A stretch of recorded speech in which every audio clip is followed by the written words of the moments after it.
Merci Pierre. Merci beaucoup. Alors, je ne suis pas tout à fait de ton avis, hein, les artistes, au contraire, je ne les trouve pas du tout égocentrés et j'ai toujours eu beaucoup de bonheur à partager les expériences qu'ils ont menées et j'ai toujours trouvé beaucoup d'humilité, justement, à le faire. Donc moi, ce soir, je suis là pour vous parler des vitraux, donc des vitraux conçus par des artistes non spécialistes du vitrail et qui, dans la majorité des cas, répondent à des commandes publiques. Donc avant de commencer à vous montrer de belles images, hein, comme dit Pierre, je vais rappeler un petit peu très rapidement, hein, pour ne pas vous ennuyer, le cadre administratif de ces programmes qui va nous permettre et qui va vous permettre de comprendre comment ce corpus de vitraux est exceptionnel en France et il n'a pas d'équivalence. Hein. Très clairement, il n'y a pas un autre pays, hein, qui a ce patrimoine verrier. Alors, on va commencer par des choses un peu, je dirais, techniques, un peu administratives. Donc le vitrail, c'est un objet mobilier par nature, mais immobilier par destination. Donc il a un rôle très fonctionnel, hein, il clôt le bâtiment, et donc à ce titre-là, il est à la charge du propriétaire. Voilà. Donc les églises en France, depuis, puisque moi je vais essentiellement vous montrer, hein, des églises anciennes, en France, donc depuis la loi 1905, la loi de la séparation des églises et de l'État, d'une façon générale, hein, la propriété des églises a été transférée aux communes. Hein, donc le maire en est le responsable.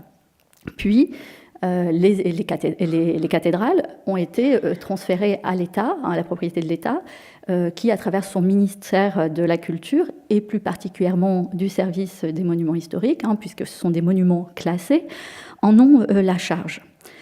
Donc, d'ailleurs, hein, même pour les églises, il y a tout type de patrimoine, hein, que je vais vous montrer ce soir, mais beaucoup sont classés ou inscrits à l'inventaire. Donc, bien sûr, hein, dans ce cadre-là, il reste toujours l'obligation de l'affectation, de respecter l'affectation cultuelle. Donc déjà, je vous plante le décor, hein, ces artistes, quand ils arrivent sur ces commandes-là, il y a beaucoup d'acteurs, hein, donc qui vont des élus locaux jusqu'aux responsables étatiques. Alors, je vous épargne, hein, les différents services, puisqu'il y a le service de la création artistique, le service des monuments historiques, et jusqu'à la commission diocésaine, évidemment, et voilà, les paroissiens qui veulent participer à la discussion. Donc, moi, l'objet de ma thèse a été de savoir comment, hein, j'ai fait ma thèse était sur la commande des vitraux en France depuis 1945. Donc, finalement, ce qui m'intéressait, c'était le dialogue qui allait être mené entre ces différents interlocuteurs. Hein, on est dans un pays laïque et effectivement, on va commander un objet dit religieux. Donc ça, je crois qu'on vous l'avez déjà un petit peu... vous en avez entendu déjà un peu parler, mais en tout cas, la destination, elle est pour un lieu de culte. Donc, voilà, moi, ce qui m'intéressait, c'était de voir comment ces différents interlocuteurs, avec des motivations très différentes, allaient se mettre d'accord sur le choix d'un artiste. Et particulièrement, un choix qui allait être faire appel à un artiste qui n'était pas spécialiste de l'art sacré, qui n'était pas spécialiste du vitrail, mais un artiste qui représente l'art de son temps. Hein. Donc, c'est dans ce cadre de la commande publique que se prennent, hein, ce type de... Enfin, s'arrange, hein, ce type de commande. Alors, ce qui a été intéressant de voir et de constater, donc essentiellement... alors, il y a toute la période des années 40, 50, 60, jusqu'à peu près les années 70, où effectivement quelques artistes acceptent de faire des vitraux, hein, notamment ces grands peintres que sont Bazaine, Manessier, Lemoyle, et voilà, mais qui avaient quand même un sens du spirituel, un sens du sacré, un discours, je dirais, religieux. À partir des années 80, ce que l'on voit, avec, je replanterai le décor aussi un peu politique, c'est que autour de la commande de Nevers, je sais qu'on vous en a parlé, mais j'en reparlerai, on va se pressentir, en fait, on va solliciter toute une liste d'artistes, alors des listes très très longues, qui représentent tous les courants de l'histoire de l'art. Ce qui est fascinant, et je pense que je vais réussir à vous le montrer ce soir, c'est que à travers l'histoire de l'art, enfin, à travers l'histoire du vitrail, on suit l'histoire de l'art et les grands courants qui vont marquer toute cette période du XXe siècle jusqu'à nos jours, puisque il y a encore quelques commandes avec des artistes. Voilà, on ne sait pas s'ils vont rentrer dans l'histoire de l'art, mais en tout cas qui sont pour le moment assez intéressants.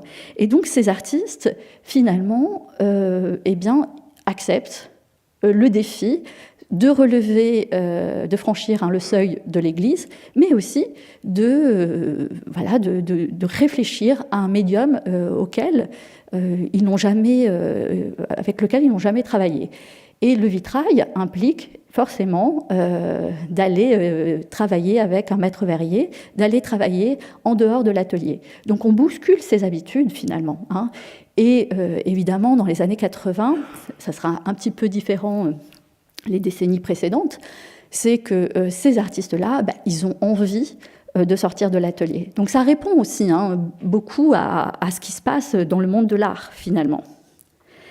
Donc des artistes qui sont à l'image de ce monde de l'art, de la diversité des sensibilités, je le disais, on va retrouver, alors plutôt entre les années 50 et jusqu'à nos jours, toutes les sensibilités, c'est-à-dire toutes les abstractions, géométriques, lyriques, non figuratives, je le citais tout à l'heure, mais aussi vous allez avoir cette tendance minimaliste, donc je pense à Jean-Pierre Bertrand, que je vais vous montrer aussi, mais aussi conceptuelle, avec le grand Robert Morris, qui est mort il y a quelques semaines, mais des sculpteurs et des artistes de support surface, des gens qui ont remis l'art en question en leur temps et qui, en s'attaquant au vitrail, vont aussi finalement apporter leur réflexion sur ce médium-là. Et ce qui va donner au vitrail tout un langage renouvelé. C'est ce qui va marquer, je dirais, toutes les décennies des années 80 jusqu'à nos jours, puisqu'il les interroge à la fois dans le sens artistique, mais technique. Puisque quand ils arrivent dans l'atelier des maîtres verriers, donc il y a deux attitudes, ça c'est Pierre-Alain Parot qui me racontait ça. C'est soit l'artiste sait ce qu'il va faire, donc il vient en disant voilà, j'aimerais utiliser cette technique-là, ou il y a l'artiste qui ne sait pas et qui vient voir et qui va réfléchir, observer les techniques de l'atelier pour finalement établir son projet. Ça va être le cas pour Rabinovitch. Alors, je prends la définition du vitrail, c'est un raccourci énorme. Évidemment que c'est beaucoup plus complexe que ça, mais d'une certaine façon, dans l'idée un peu générale, c'est des morceaux de verre sertis par du plomb. Alors je ne dis pas ça innocemment, puisque dans la période des années 90 jusqu'à 2010, il va y avoir une très grande tendance, puisque j'ai pu observer aussi des tendances dans cette appréhension de la technique du vitrail, c'est que beaucoup d'artistes vont abolir le réseau de plomb, à tel point que certains spécialistes du vitrail vont se poser la question de savoir si c'est encore du vitrail. Et vous allez voir, je vous montrerai des artistes qui vont aller beaucoup plus loin que ça, et d'autres que je ne vais pas forcément vous montrer, mais je pense à Favier, qui va, lui, réaliser non plus des vitraux en verre, mais des vitraux en lithophanie de porcelaine. Donc voilà, tout est ouvert. C'est ce qui est assez incroyable avec ces artistes. C'est la liberté qu'ils vont prendre pour interroger ce médium-là. Alors, Enfin, les belles images. Alors, je sais qu'on vous a montré, on vous a déjà parlé de l'influence des fameux dominicains, avec ce mot d'ordre du père Couturier qui disait faire appel au plus grand génie plutôt qu'aux croyants sans génie.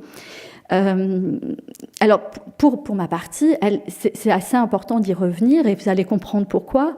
Tout simplement parce que le corpus sur lequel je travaille, c'est-à-dire les artistes les plus représentatifs, ils s'inscrivent vraiment dans cette volonté des dominicains de renouer le dialogue que l'Église avait rompu quelques siècles avant. Et de ce militantisme, finalement, va naître ces 3 projets majeurs. Donc, je ne vous les montre pas tous, mais je vous montre Matisse, parce qu'il est assez important pour les artistes contemporains. Donc, il y aura Assy, Vence et Audincourt avec Fernand Léger. Donc, j'ai choisi Matisse parce que c'est une référence omniprésente, bien sûr, quand on évoque les commandes.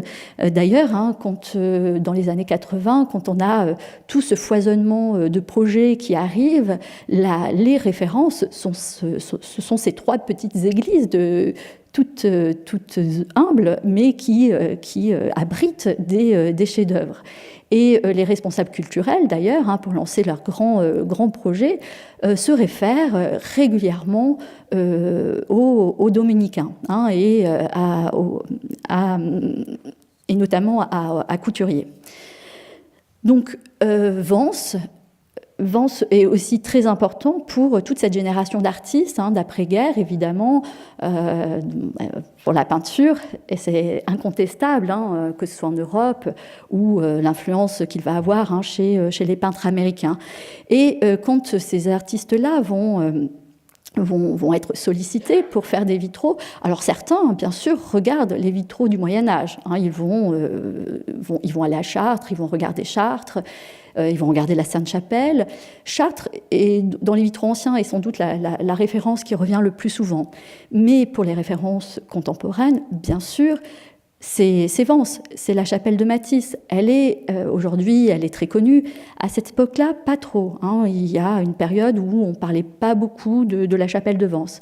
Mais des artistes, je pense notamment à Claude Viala, donc à la cathédrale de Nevers, qui, évidemment, quand il est invité sur ce premier projet, il va en faire d'autres par la suite. Il pense tout de suite aux reflets qui vont colorer les mosaïques blanches de la chapelle. Et ce qui est intéressant chez Matisse, d'ailleurs, alors évidemment mon visuel ne le montre pas très bien, mais c'est le geste de l'artiste. Imaginez, alors évidemment dans cette chapelle, il va schématiser, il a un trait de plus en plus, je dirais, épuré, mais dans le vitrail c'est pareil, il fait ces grands aplats, donc avec 3 tonalités, et dans le monde du vitrail ça se fait pas encore réellement, donc on mesure pas totalement l'apport de Matisse dans le vitrail, mais eux, les artistes, l'observent. Ils voient, il utilise des tonalités, des verres antiques purs, il ne travaille pas du tout la couleur, et c'est un assemblage. Donc, voilà, déjà dans le parcours de Matisse, c'est très fort, c'est presque des vitraux abstraits, les vitraux de la nef, ceux qui apportent la couleur là, sur la Vierge à l'enfant. Et évidemment, si vous allez à Nevers, un jour où il y a un très beau soleil, la cathédrale, elle est inondée de lumière. Tous les murs sont colorés par les fenêtres très hautes de Viala. Donc qui se trouve là, puisque en dessous, c'est Jean-Michel Alberola. Bien sûr, la question Matisse, c'est aussi François Rouan. Donc, ce sont ces 2 grands artistes qui sont, Viala, qui est considéré comme le chef de file de Support Surface, donc qui, à la fin des années 60, remet en question le support même de la peinture, et puis sans doute à tort, on rattache François Rouan à Support Surface, mais Rouan, lorsqu'il a cette première commande à Nevers, tout de suite, il explique que sa référence est Matisse, et on le voit très bien, c'est dans le découpage du dessin, puisqu'elle ça fait référence au découpage matissien. Et son approche, je vous le montrerai tout à l'heure, dans les maquettes, elle est totalement en référence à ce découpage. Alors il faut savoir que chez Matisse, le découpage est aussi un geste qu'il fait en même temps que la chapelle. Donc là, chez Rouan, le dessin évoque la vitre éclatée des bombardements de la cathédrale en 1944. L'autre référence, très importante pour moi, en tout cas qui a été un objet d'étude dans ma thèse, c'est la cathédrale de Metz. Je ne vais pas insister, je sais qu'on vous l'a montré la semaine dernière, mais c'est aussi, dans cette histoire de la commande, c'est l'origine. C'est ce qui se passe au début des années 50 à Metz, en fait, repose aujourd'hui toute cette histoire de la commande publique. Elle est l'architecte en chef des monuments historiques qui a l'initiative de ces commandes-là. Donc je rappelle, c'est Villon, Chagall et Bissière. Donc Bissière, les premiers vitraux non figuratifs dans un édifice classé. Donc cet architecte en chef des monuments historiques invente la commande publique. Il n'a pas d'argent pour payer les artistes. Bien, il va aller voir la direction des Beaux-Arts, puisqu'on est à une époque où le ministère de la Culture n'existe pas, puisqu'il arrivera qu'en 1959. Donc le ministère de tutelle, c'est celui de l'Éducation nationale. Et donc il va voir le chef du département des arts et qui accepte d'acheter les maquettes et qui sera la rémunération des artistes. Aujourd'hui, voilà, ils ont des contrats et on leur achète leurs études. Mais à ce moment-là, ça se passe comme ça. Et puis, à charge aux monuments historiques de payer la réalisation, de financer la réalisation. Donc, ce qui est aussi important dans mon discours, c'est cette influence des dominicains qu'on retrouve ici. Robert Renard, quand il invite, notamment Chagall, il envoie ses rapports pour convaincre sa hiérarchie de la revue d'art sacré. Moi, j'ai fouillé les archives de la médiathèque du patrimoine et effectivement, il accompagne où il fait référence aux propos des dominicains pour imposer son point de vue. Jusque-là, dans les monuments historiques, l'usage habituel, c'est d'organiser un concours entre maîtres verriers. Et lui, il trouve que c'est une pratique un peu désuète et qu'il a envie de faire appel aux plus grands. C'est vraiment son axe. Alors, c'est une commande assez croustillante parce que, évidemment, il le fait, il a une pugnacité incroyable et il va aller même contre son ministre. Le ministre de l'Éducation nationale à l'époque apprend par voie de presse que l'État a commandé les vitraux à Chagall. Donc, évidemment, il met tout le monde un petit peu sur le fait accompli et après, il est impossible de dire à Chagall qu'il n'a pas la commande. Vous imaginez, on est en 52, il est déjà dans l'histoire de l'art. Donc, effectivement, il embarrasse un peu son service. Mais voilà, il va quand même au moins faire ces projets-là. Il aura, ça ne va pas aboutir, mais il aura pressenti aussi Miro dès les années 50 et Picasso. Alors Miro, je n'ai pas trouvé la raison pour laquelle ça s'est pas réalisé, mais pour Picasso, c'était... Ah, j'ai un trou. Bon, peu importe. Et donc c'était pour un grand monument, et finalement, là, l'archevêque va mettre un nom très, très net. On peut imaginer qu'à l'époque, Picasso défrait la chronique, et voilà, pour des tas de raisons, et que son art peut-être représente trop la modernité. Donc ici, ce qui va être intéressant, c'est de voir que Robert Renard impose ses artistes avec force, et au sein de la commission, ça va susciter au sein de la commission des monuments historiques, ça va susciter beaucoup de discussions.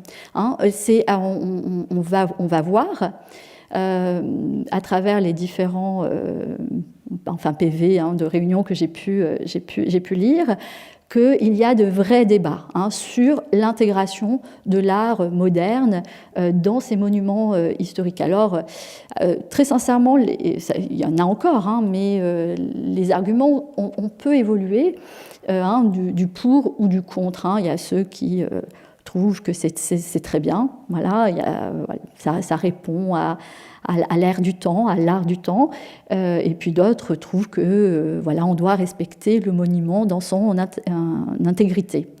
Et contre toute idée reçue, le plus contesté va être Chagall. Il n'a pas encore fait son fameux plafond à l'Odéon, où là aussi il sera très remis en question. Mais ça suscite beaucoup d'interrogations, jusqu'à certains inspecteurs qui vont remettre en question son écriture picturale. On va considérer, par exemple, que Chagall écrit, que son dessin est comme celui d'un enfant.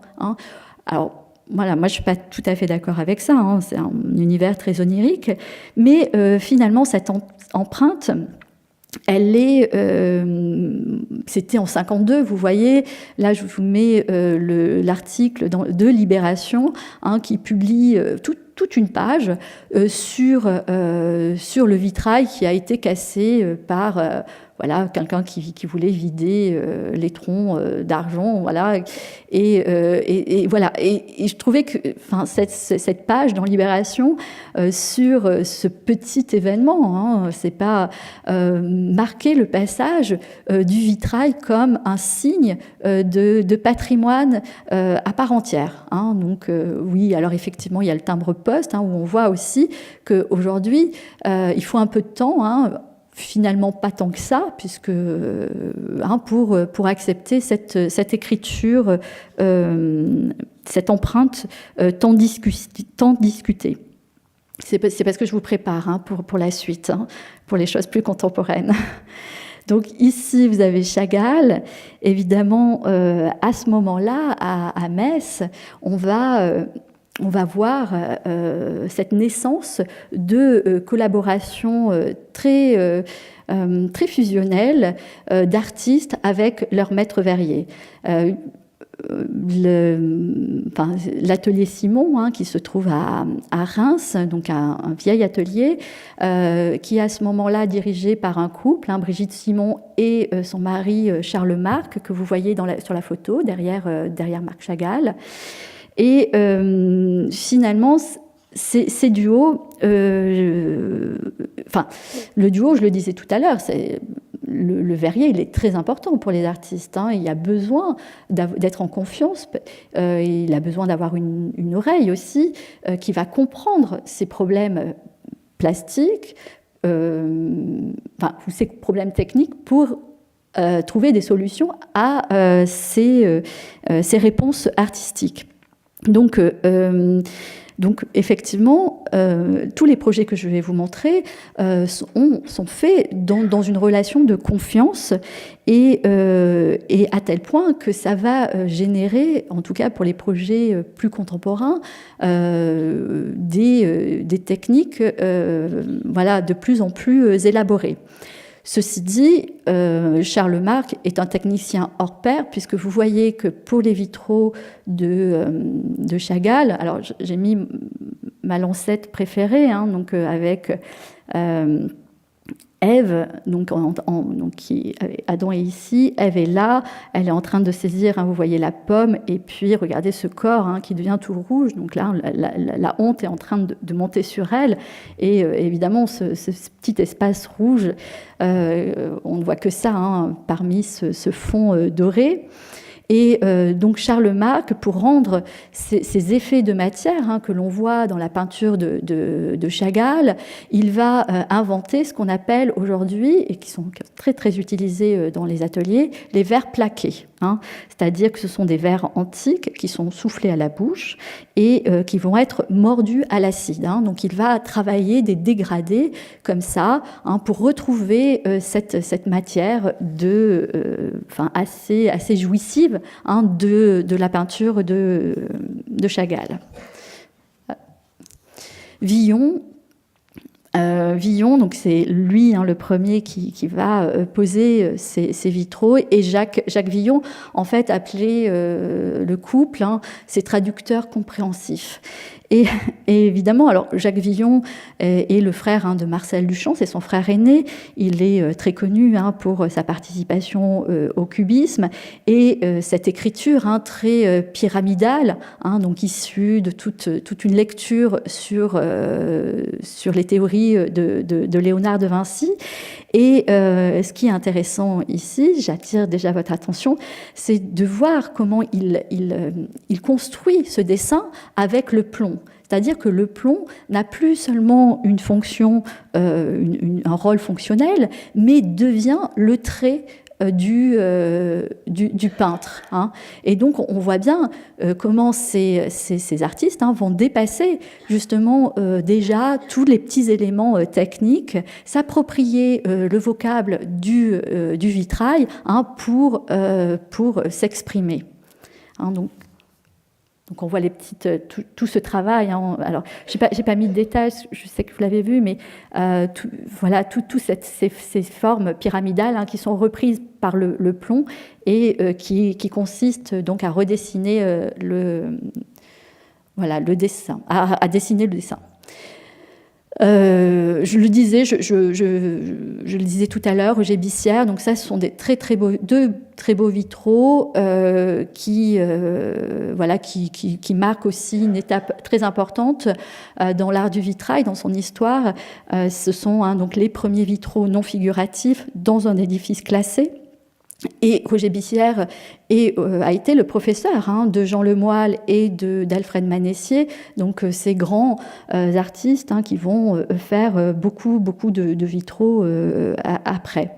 Là, malheureusement, on ne voit pas très bien, mais l'exercice du verrier, hein, pour rendre cette sensation un peu liquéfiante de la composition, et de créer, de couper des tout petits morceaux de verre, hein, qu'il va assembler donc en plomb et qui donne, hein, cette déconstruction, hein, du dessin.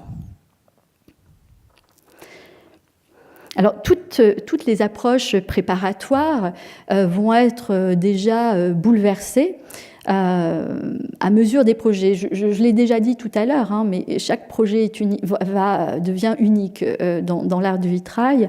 Les artistes arrivent avec leur propre méthode, si je puis dire. Ici, voilà, je dirais que François Rouan répond à quelque chose de plutôt classique, c'est-à-dire que quand on demande à un artiste de faire un vitrail, il fait sa maquette à 1/10. Donc ici, vous la voyez, la maquette.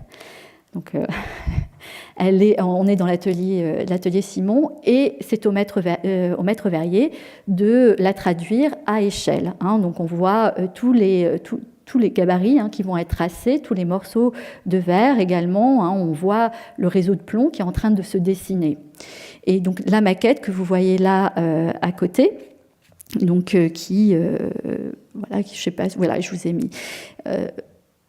Alors, je vous ai mis aussi cette première maquette donc, de François Rouan donc à Nevers est une des dernières maquettes de François Rouan à Nevers aussi, puisque l'artiste aura répondu à une commande fin des années 80, et puis c'est lui qui va achever donc en 2000, vers 2000, je crois que ça a été inauguré en 2011.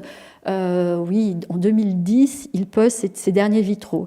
Et ce qui est assez intéressant, tout à l'heure, je vous le disais, dans cette matière, alors la diapositive aplatit un peu, mais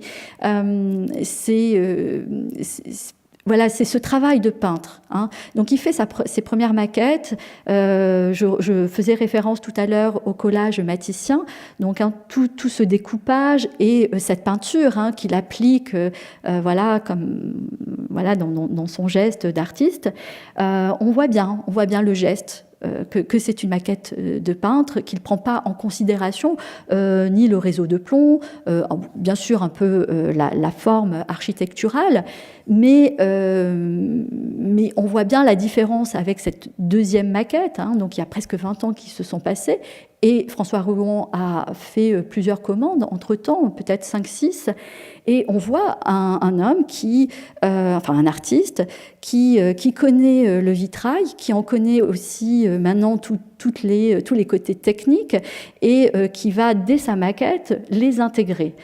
Donc je trouve assez intéressant tous ces travaux préparatoires, et qui montrent bien comment ces artistes appréhendent les matières. Alors, Viala, bien sûr, qui arrive à Nevers et qui, lui, ne peut pas travailler à 1/10. Donc, il dit, moi, je ne fais pas de maquette à 1/10, ça sera grandeur nature.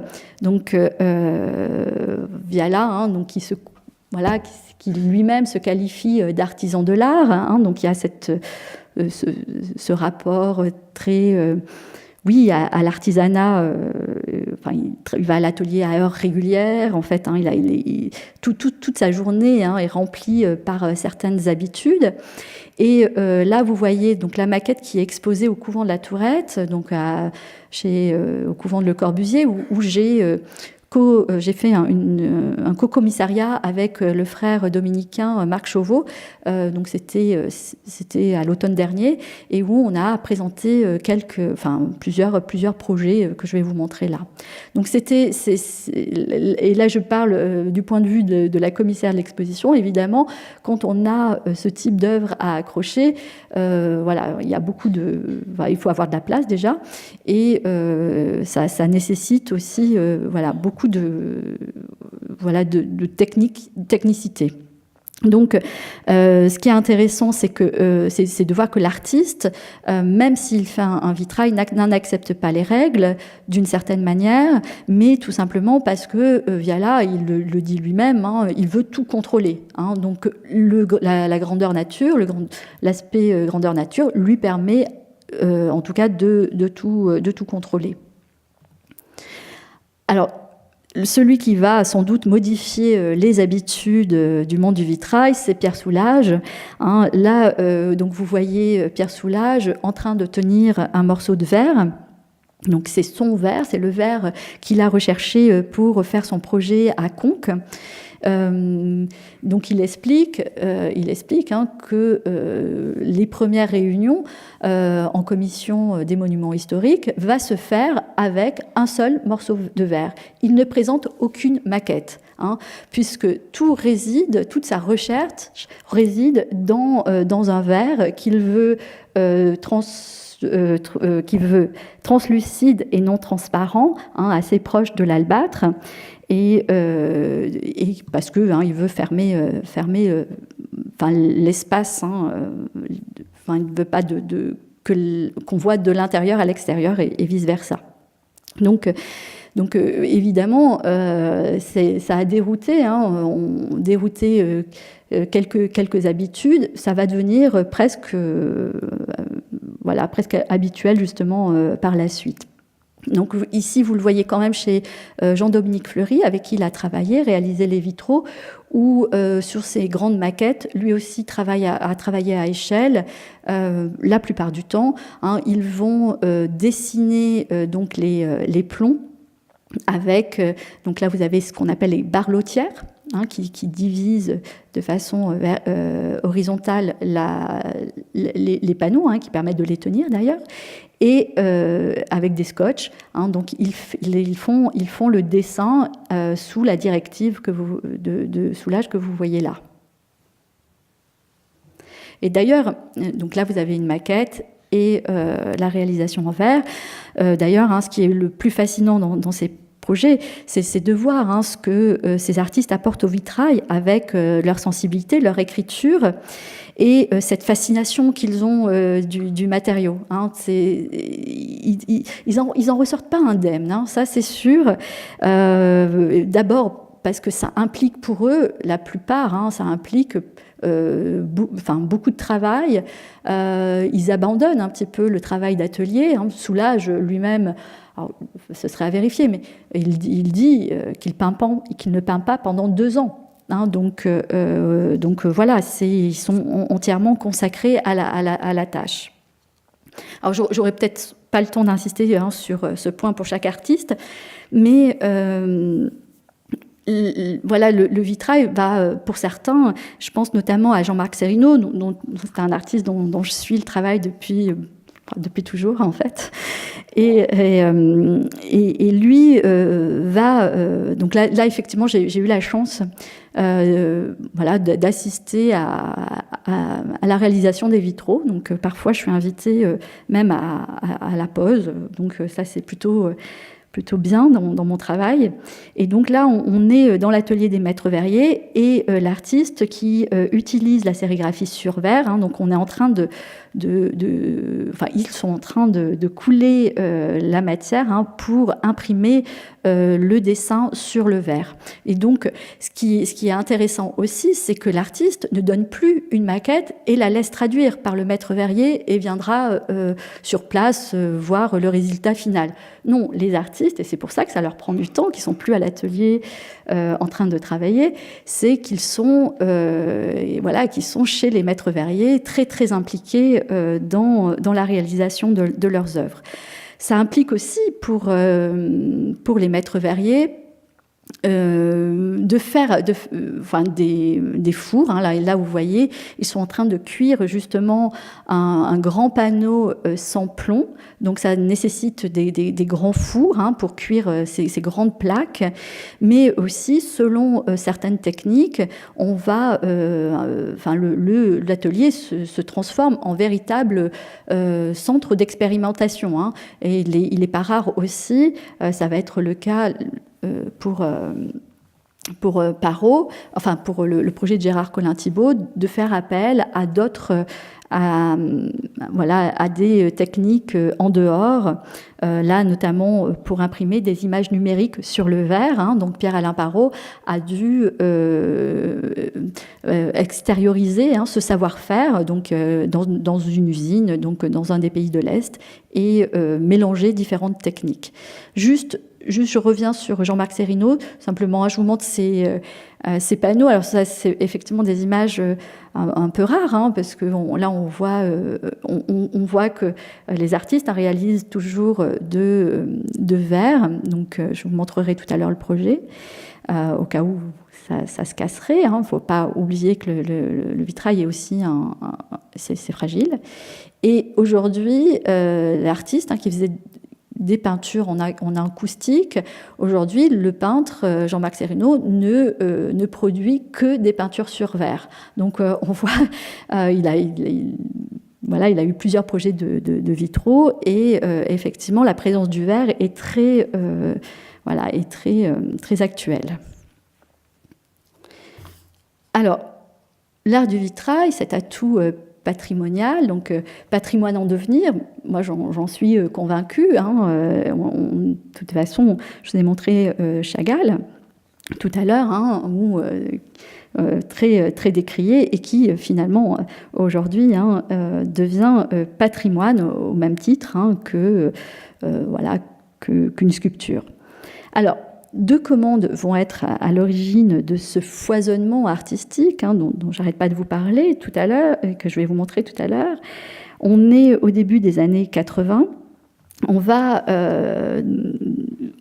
donc on va créer un service de la délégation aux arts plastiques. Donc il y a un service dédié à la création contemporaine au sein du ministère de la Culture et de la Communication, avec un budget qui va doubler. Hein. Et là, je peux vous assurer que ça va être très significatif pour les commandes. 2 points vont être mis en exergue dans cette politique patrimoniale. C'est de favoriser l'intégration de l'art contemporain dans les monuments historiques avec un soutien aux métiers d'art. Donc évidemment, le vitrail bénéficie à ce double titre d'un nouvel élan. Durant cette période, je crois vous l'avoir dit, il y a de grandes signatures qui vont être pressenties et ces artistes-là, donc des signatures internationales, mais des grands peintres aussi et artistes nationaux, qui vont accepter de réaliser ces vitraux. Alors c'est vraiment, enfin moi je trouve ça fabuleux, donc je le disais tout à l'heure. Ils acceptent, alors ils sont loin de leur propre conviction, je dirais religieuse, on n'en est pas là du tout, parce que beaucoup d'ailleurs sont plutôt marxistes, on va dire. Il ne faut pas oublier que toutes les générations que je vais vous montrer là, enfin en tout cas les plus support surface, etc., ce sont des artistes, quand ils émergent sur la scène artistique, ils sont contre les institutions, ils ne veulent absolument pas aller exposer dans les musées. Je ne suis pas sûre qu'ils regardaient beaucoup les églises patrimoniales ou pas, mais c'était plutôt des adeptes du white cube. Donc voilà, donc on est aussi dans cette période-là, dans un changement, d'appréciation. On revient à quelque chose de plus qui va s'inscrire plus dans une forme de tradition, de patrimoine. Alors, je disais 2 projets. Donc, le premier projet, c'est celui de Pierre Soulages, même s'il arrive après Nevers, dont je vais vous parler. Alors, Conques, c'est aussi ce que j'ai appelé l'anti-Nevers, puisque lorsque, en 1994, on inaugure les vitraux de Pierre Soulages, dont le journal du Monde, donc Philippe Dagen, pour ne pas le citer, titre Nevers, la cathédrale discordante. Donc là, tout est dit, et il loue Conques pour son unité de cohérence, à tel point que ça va avoir une conséquence pour la commande, c'est-à-dire qu'on ne va plus commander pour un lieu des vitraux à différents artistes, mais on va resserrer les projets, un monument, enfin une église, un artiste. Donc ce qui va aussi amener, je dirais, Conques. D'ailleurs, à Nevers, donc il y a eu plusieurs projets, et Conques finalement émerge de Nevers, puisque Pierre Soulages faisait partie de la première équipe au début des années 80, avec Franck Stella et Simon Entaille. Ils devaient faire les vitraux dans le transept roman. On était prêt même à déposer, vous voyez, les très beaux vitraux de Raoul Hubac ici, et donc Soulages, sans doute aussi parce qu'il avait la plus petite partie, et il ne voulait pas faire cette dépose, à renoncer donc au projet, en demandant de trouver un autre lieu. Donc Conques arrive de cette manière-là. Donc le premier projet, il est choisi réellement par François Mitterrand et Jacques Lang. Donc Mitterrand était député de la Nièvre, et il se souvenait que cette cathédrale, qui avait énormément souffert des bombardements de 1944, n'avait pas retrouvé sa lumière colorée.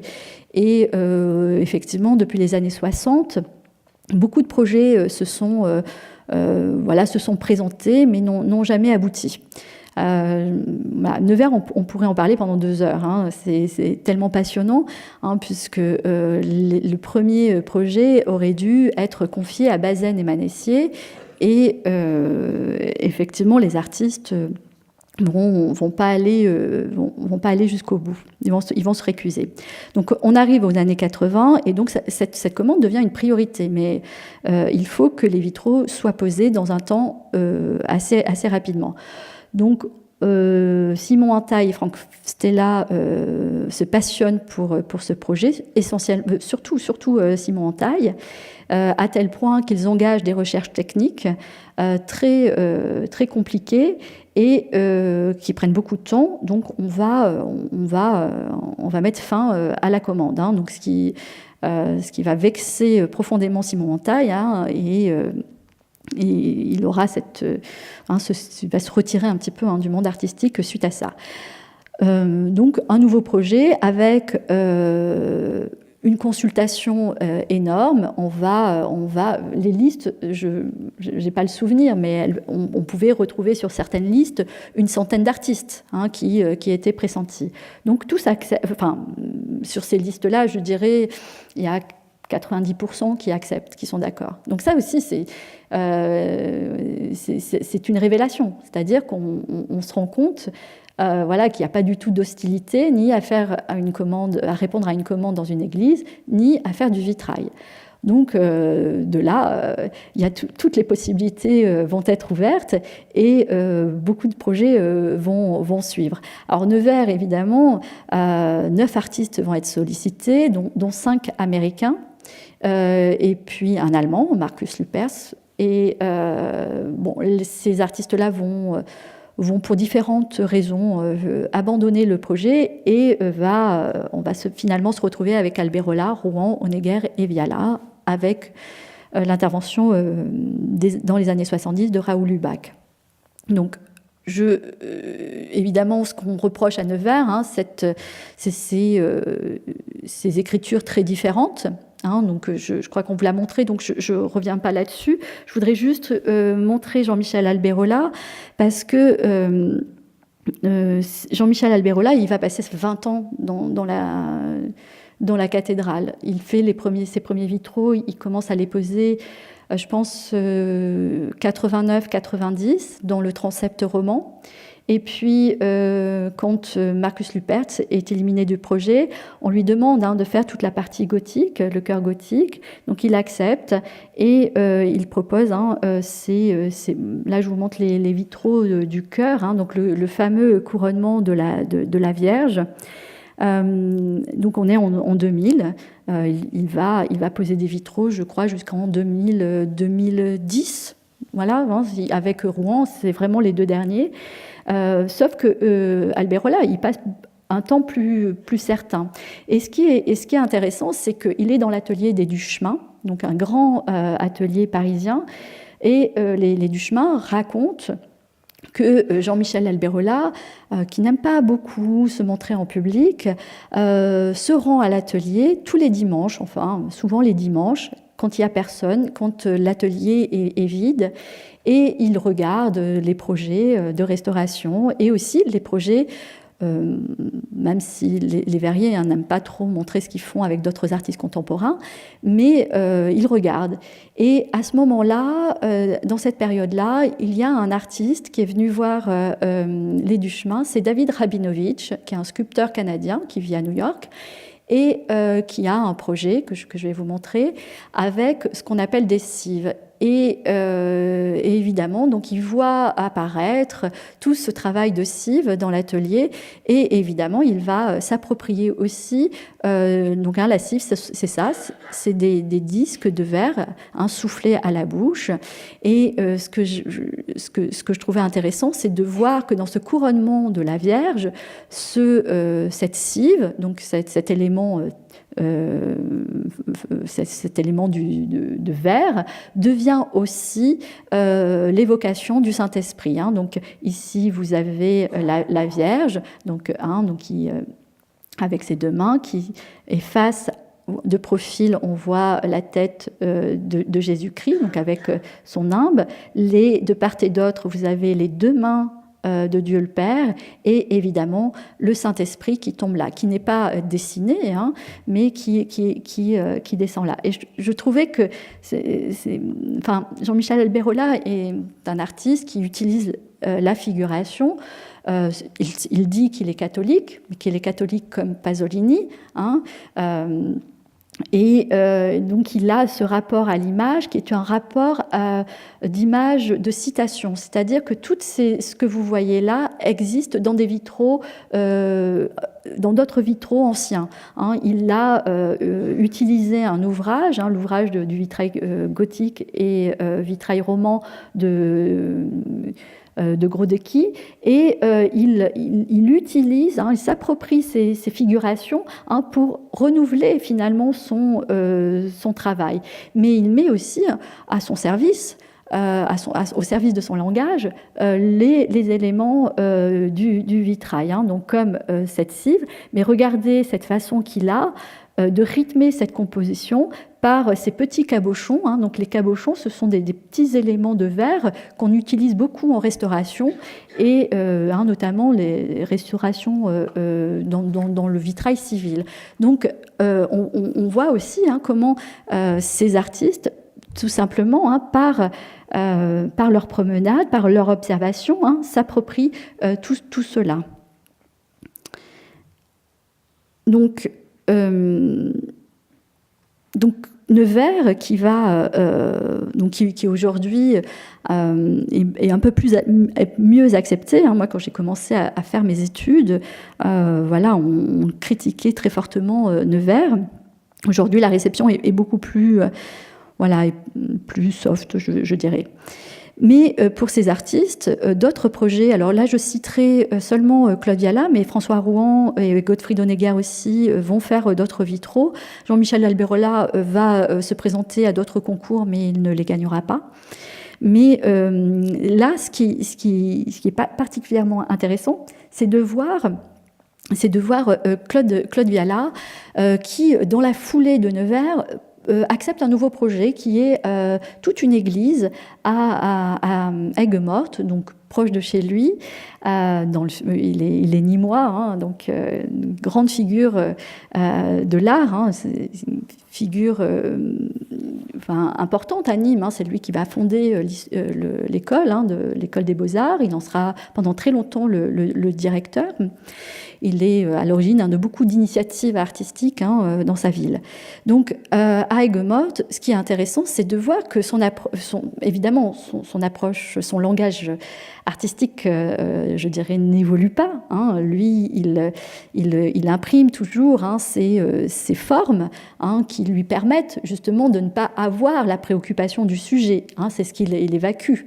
Hein, c'est support-surface, c'est vraiment, on réfléchit on dématérialise la peinture. Donc lui, ici, donc toujours avec l'atelier d'honneur à Marseille, ce qu'il dit, j'accepte cette commande à condition qu'il n'y ait plus de réseau de plomb. Hein. Donc ils mettent au point une technique qu'ils ont appelée le triplex, et qui effectivement ne donne plus, vous voyez, ce sertissage de la forme. Hein. Ce réseau, enfin, à Nevers, hein, on ne pouvait pas autoriser les recherches techniques, les expérimentations, mais voilà, là on voit bien la différence. Et regardez le relief, hein, qu'ont ces motifs sans réseau de plomb. Hein. Donc on voit qu'il y a voilà, une libération, hein, sur la surface, une libération, hein, qui est liée à cette abolition du réseau de plomb.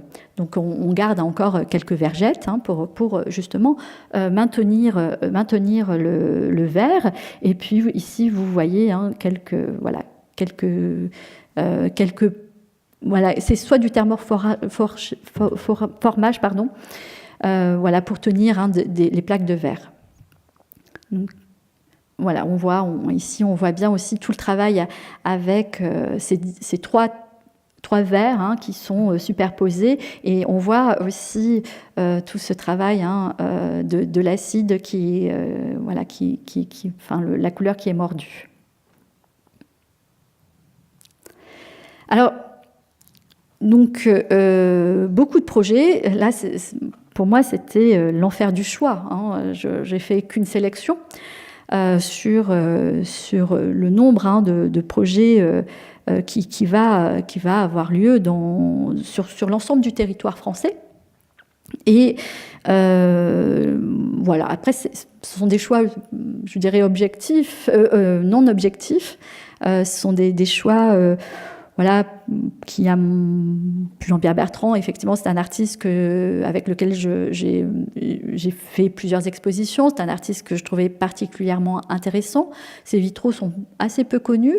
Lui est une grande figure hein, de l'art contemporain. Il est aujourd'hui décédé, mais vous voyez qu'il pose ses vitraux, hein, toute une église. Il y a une trentaine de verrières, donc qui se trouvent à Bourg-Saint-Andéol, dans l'Ardèche. Et voilà, c'est ce rapport, hein, tout à l'heure je vous disais, ces artistes avec cette sensibilité un peu minimaliste. C'est un artiste qui travaille beaucoup sur des impressions. Hein. Il est très connu pour ses impressions de jus de citron hein, sur du papier. Il est aussi... Il calcule, hein, il fait des combinaisons toujours basées sur des calculs. Donc c'est pour ça que je vous ai mis cette feuille A4, hein, qui est l'étude préparatoire. Donc vous voyez, hein, il n'y a plus vraiment de règles hein, pour faire ces esquisses. Et on voit Jean-Pierre Bertrand donc dessiner, proposer ces combinaisons hein, qui partent d'un choix de deux verres antiques. Alors je me souviens plus les numéros. Enfin, donc c'est des vitraux ambre jaune. Donc je n'ai plus les numéros, mais bon, peu importe. Hein, c'est le numéro 21 et le numéro 22. Et donc selon cette densité, hein, il fait ces jeux de lumière. Hein. Donc lui, jusqu'à son obstruction, c'est-à-dire qu'il va jouer aussi avec la barlotière hein, dans sa composition, hein, puisqu'il dit c'est j'empêche la lumière de passer. Donc c'est un très beau projet. Et ce qui est intéressant, effectivement, tout à l'heure je vous montrais Claude Viala, donc il est reconnaissable. Son motif à lui seul est une signature. Si vous rentrez à Bourg-Saint-Andéol, et moi-même ça m'est arrivé, quand j'ai commencé à faire mes recherches, j'ai demandé s'il y avait de la documentation sur les vitraux contemporains à l'Office du tourisme. On m'a ri au nez. On m'a dit à l'église il n'y a pas de vitraux contemporains. Donc effectivement, moi aujourd'hui il y a un texte, mais effectivement c'est une écriture qui ne s'impose pas. Donc c'est ce que j'aime aussi dans ce projet-là, c'est que ça ne s'impose pas. Jean Ricardon, donc à l'abbaye d'Assé, donc tout à l'heure, hein, on parlait de cette abstraction géométrique qu'on retrouve ici avec ce peintre hein, qui vivait du côté de Belfort. Et alors c'est une commande un peu particulière puisque j'ai pas mis c'est dommage, j'ai pas mis d'image de l'abbaye. Donc c'est une abbaye cistercienne et qui est habitée encore par des religieux. Et donc les religieux ont voulu faire appel à un artiste pour concevoir l'ensemble de leurs 47 baies dans l'abbaye. Et donc ils ont établi, de cette période-là, c'est une des commandes les plus intéressantes sur ce point-là, c'est qu'ils ont établi leur programme iconographique. Hein, jusque-là, il faut le dire, je dirais jusqu'aux années 2000, il n'y a pas réellement de cahier des charges et pas réellement de programme iconographique. Hein, on travaille avec les artistes, mais sans vraiment de programme. Et donc là, ce programme, il est strict, hein, mais il est en parfaite adéquation hein, aux préceptes cisterciens. Alors, pas de figure, évidemment, pas de couleur, et chaque vitrail doit être unique. Et ce qui est intéressant dans ce projet, c'est justement cette question de la visibilité entre l'extérieur et l'intérieur. Tout à l'heure, je vous parlais de Soulages. Hein, Soulages, il ferme, il clôt le le bâtiment. Voilà, on ne peut pas voir ce qui se passe à l'extérieur, on ne peut pas voir ce qui se passe à l'intérieur. Et bien là, le parti pris est un peu différent. Donc, il y a tout ce jeu de formes géométriques avec cette grisaille qui va composer ces 47 baies. Et là, vous voyez donc 2 baies dans lesquelles on peut apercevoir les arbres selon différentes saisons. Il se trouve que j'ai été visiter ce projet il y a quelques années et j'ai rencontré un cistercien qui m'a fait la visite, un très vieux monsieur, mais très amoureux des vitraux. Et c'était assez incroyable de l'entendre parler et de cette vie qu'il avait avec ses verrières. Donc il racontait qu'il pouvait suivre le vol d'un oiseau, pouvait suivre aussi le passage d'un avion, qu'il voyait les saisons passer. Et alors, je ne sais pas s'il a réalisé, il m'expliquait que son grand rêve était de dormir un soir dans l'église pour pouvoir compter les étoiles. Donc, effectivement, c'est plein de poésie. Et on voit qu'un projet comme ça peut se vivre aussi pleinement. Un projet un peu avec cette abstraction très, très stricte. Là, c'est un des premiers projets aussi où l'artiste ne veut pas de vitraux, de réseau de plomb. Donc, à ce moment-là, c'est pas très répandu. Le seul qui libère ses compositions, c'est Olivier Debré. Donc, il fait quelques projets. J'en ai pas mis là, mais il fait quelques projets. Mais Jean Ricardon travaille avec Pierre-Alain Parot, et déjà Pierre-Alain Parot doit changer son four pour cuire ces 47 baies. Donc là, on voit toutes les différentes, tous les différents dessins. Donc c'est très riche au niveau des formes et des rythmes. Et tout ce jeu de grisaille, on voit, mes photos sont peut-être un petit peu anciennes, mais tous les mailles et tout aussi le vert dépoli. Il y a tout ce rapport à la matière qui est important. Donc, le fameux David Rabinovitch, qui lui aussi va avoir cette très très belle commande. Alors une commande qui n'est pas que pour les vitraux, puisqu'il va faire, c'est un sculpteur, je le disais tout à l'heure, il va faire aussi l'autel, l'ambon, et puis le tabernacle que vous voyez ici.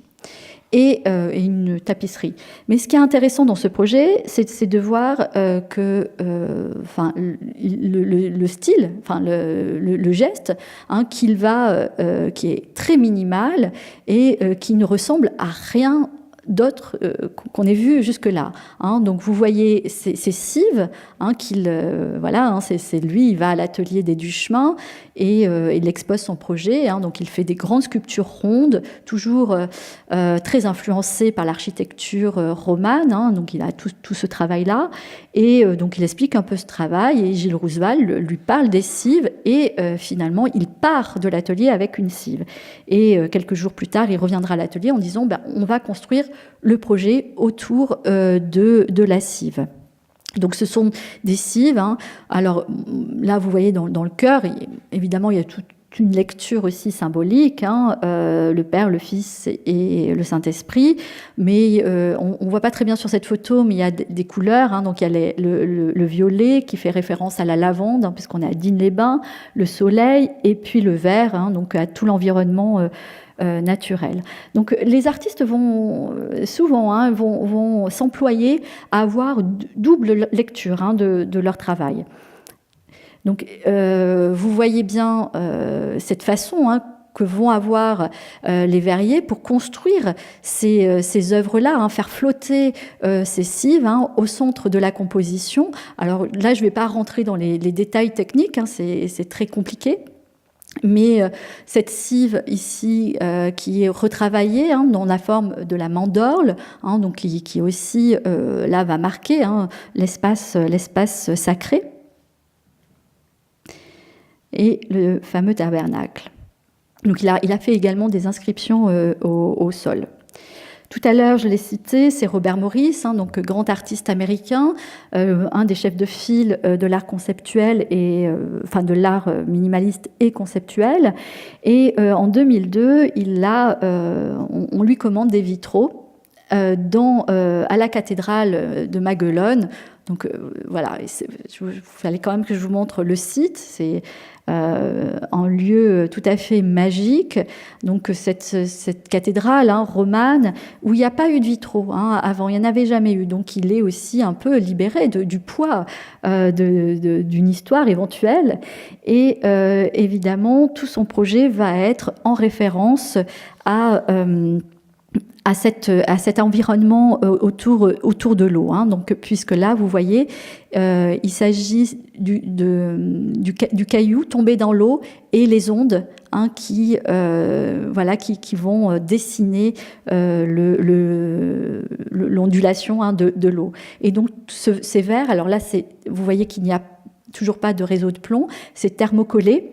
Et on voit peut-être mieux dans cette diapositive le geste de la vague, c'est-à-dire qu'il sculpte, alors c'est un sculpteur aussi, il fait beaucoup d'installations, mais il fait de la sculpture, il sculpte le verre. Donc évidemment, les vitraux ont mis quelques années à être réalisé, à trouver cette mise au point pour que le verre ondule. Donc là, c'est un panneau d'essai, ce qu'on appelle un panneau d'essai, puisque les verriers font des essais préalablement, qu'on présente aussi en commission. Et que là, c'est le panneau que nous avons exposé donc, au couvent de la Tourette. Donc ce jet de cailloux tombé dans l'eau et qui rend effectivement hommage à la nature. Ce qui est important aussi chez ces artistes-là, c'est qu'ils vont prendre en considération aussi l'extérieur. Beaucoup vont refuser les grillages qui dénaturent un petit peu les œuvres, les vitraux, et on va réfléchir aussi à mettre d'autres types de protection. Donc c'est comme avec Jean-Pierre Bertrand, on est dans quelque chose qui est presque indicible. Les vitraux, si vous y allez, et surtout si vous y allez où il y a beaucoup de lumière, on les voit quasiment pas et on les voit mieux de l'extérieur. Donc des gestes un peu humbles. On va revenir un petit peu en arrière dans cette histoire de la commande, enfin très peu, au début des années 90, au milieu des années 90, ça va être inauguré en 2000, je crois, avec Christophe Cusin, donc pour l'église de Logne. Je voulais vous montrer cette maquette. Alors lui, il dit qu'il est un artiste peintre du bâtiment, voilà. Il est peintre, voilà. Et donc, il a un travail très fort. Son travail est très lié à l'architecture et à la polychromie. Donc, il va recevoir cette commande qui est à l'origine seulement pour les vitraux. Mais donc c'est une église qui date de la fin du 19e siècle, qui ne présente pas un grand intérêt architectural. Donc c'est aussi pour cette raison qu'on va l'autoriser à faire ces grands aplats de couleurs, à oser ces couleurs tranchantes et métamorphoser littéralement cet espace. Qui donne beaucoup de théâtralité. D'ailleurs, c'était un peu cet esprit-là, de retrouver une théâtralité de l'univers culturel médiéval. Donc, à l'origine, il devait faire les vitraux. Alors là, ce sont vraiment de très anciennes photos, donc pas toujours... voilà, donc là, on voit un petit peu mieux. Donc là, vous voyez des vitraux. Très dans une conception presque conceptuelle. Il va d'ailleurs avec là aussi réaliser une performance technique avec les ateliers du chemin. Ils essayent de trouver une matière cristalline. Alors je l'ai mis, donc vous voyez ici, c'est comme s'il y avait du verre brisé en fait. Donc il donne ce verre, cette matière cristalline. Et en fait, chaque verre est constitué de trois feuilles, et au centre, pour les vers colorés, comme ici, c'est un film transparent qui est inséré. Alors, aujourd'hui, je crois que ça vieillit pas très très bien, donc c'est aussi le problème hein, quand on expérimente tout cela. Donc, chaque vitrail a aussi un rôle, enfin un rôle. Donc, vous voyez, joue des barlotières. Donc ça, ce sont les gros, hein, les barlotières qui tiennent hein, les grands panneaux de verre. Donc lui, il s'en approprie et il joue avec hein, pour créer tout son discours. Et vous voyez bien que finalement, ces grands éléments de fer ou d'acier n'ont plus du tout de rôle fonctionnel. Hein. Elles sont juste présentes pour rappeler le vitrail, mais aussi faire un jeu de langage. Donc, ici, il y a, vous voyez, 4 petits barlotières hein, qui ne sont pas terminées d'ailleurs. Là, il y en a 12. Hein, donc, il y a cette double lecture. Hein, donc, il y a les 4 saisons, les 4 évangélistes, les 12 mois de l'année, les 12 apôtres. Hein, donc, il joue aussi hein, beaucoup de cette idée-là. Vous voyez l'artiste qui est là. Et donc, ces grands aplats colorés, finalement, ont permis, alors il y a toute une coloration graduelle, hein. On va du plus sombre à l'entrée, donc là à l'entrée, et on va vers le cœur en éclaircissant. Hein, voilà, donc ça souligne hein, ce passage des ténèbres à la lumière. Donc voilà, on voit aussi l'extérieur. Vous voyez comment ce travail aussi hein, extérieur est pensé par les artistes. Donc, là, c'est dans le chœur, avec donc la croix hein, qui est là gravée. Hein, donc, il ne joue pas, il ne réinsère pas ces barlotières hein, pour en faire un discours. Il faut dire que, je vais juste remettre cette image, à Logne, le jour où j'ai visité l'église, donc j'étais avec l'artiste, et quand les paroissiens ont su que c'était Christophe Cusin, ont été tous le remercier. Donc c'était assez étonnant parce que l'église était fermée, et une fois par mois, alors c'est vrai que je n'ai pas vérifié si ça se faisait encore, mais tous les mois, les paroissiens se relayaient hein, pour ouvrir l'église et la faire visiter. Donc effectivement, j'ai entendu beaucoup de témoignages très chaleureux hein, sur ce projet-là, et surtout cette idée de cette vivacité colorée hein, qui a permis à cet espace liturgique un second souffle, hein, vraiment. Hein, donc à voir si c'est encore vrai. Là, on va aller dans le sud de la France, près de Vienne, donc Vienne en France, qui est dans l'Isère, et on va voir un projet de Claude Ruteau, donc qui se trouve à Saint-Prin. Et là, effectivement, c'est la minute un petit peu provocatrice, puisque je vais vous parler des vitraux, mais peut-être penserez-vous que ce n'est pas des vitraux. Voilà. Mais ça, c'est tout l'esprit de Claude Ruteau. Donc Claude Ruteau, alors c'est une grande commande publique hein, qui a été inaugurée donc en 2007.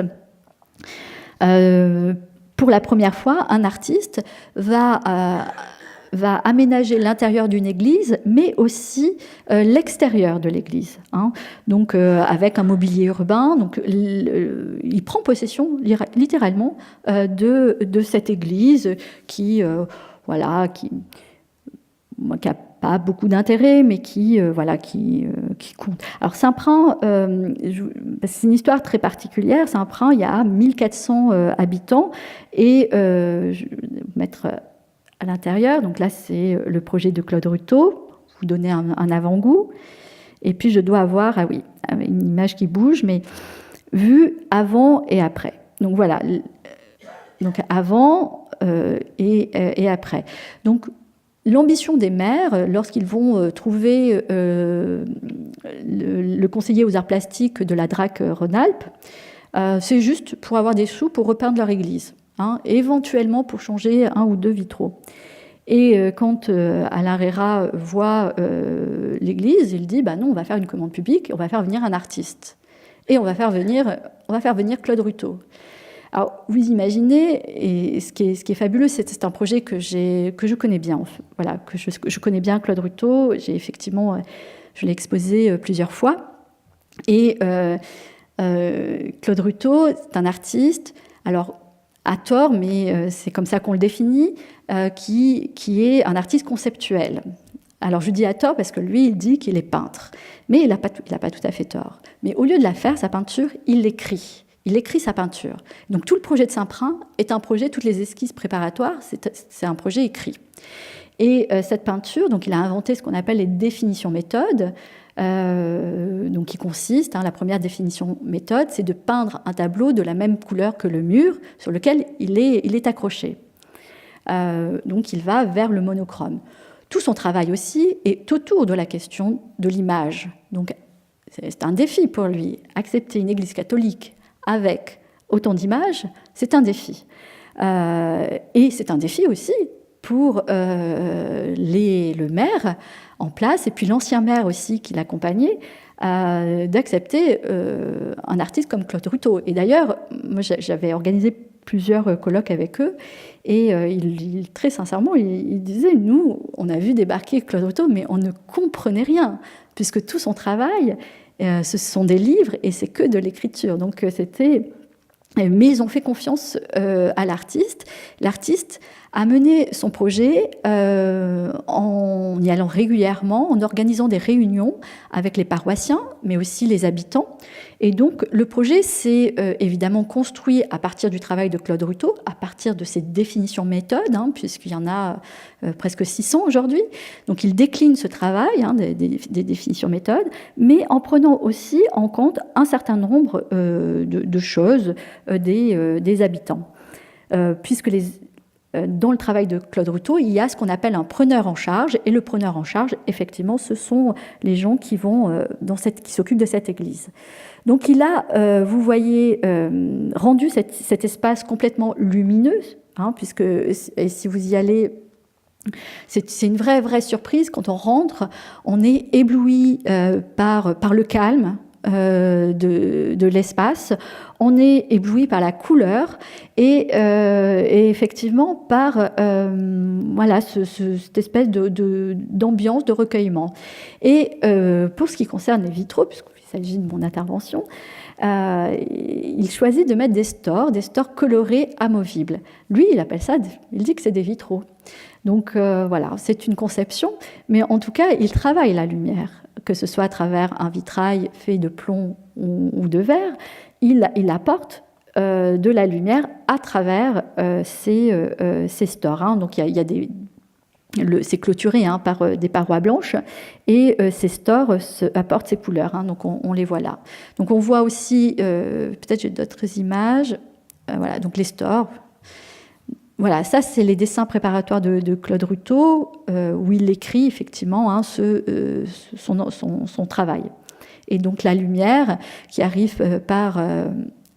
voilà, c'est très coloré, c'est vraiment un lieu assez magique. On voit ici donc, l'étoile, le chemin de croix, donc qui ont été repeints de la même couleur que le mur, et mis, vous voyez, en cartel, l'image du chemin de croix. Évidemment, c'est tout ce travail sur l'image. Il a remplacé les statuaires saint-sulpiciennes par des images reproductibles de films sur Jeanne d'Arc, enfin différents saints, ou d'images aussi d'œuvres d'art. Là, je crois qu'il y a un Caravage, mais ce sont des cartes postables, c'est-à-dire que les gens pourront changer s'ils ont envie de changer.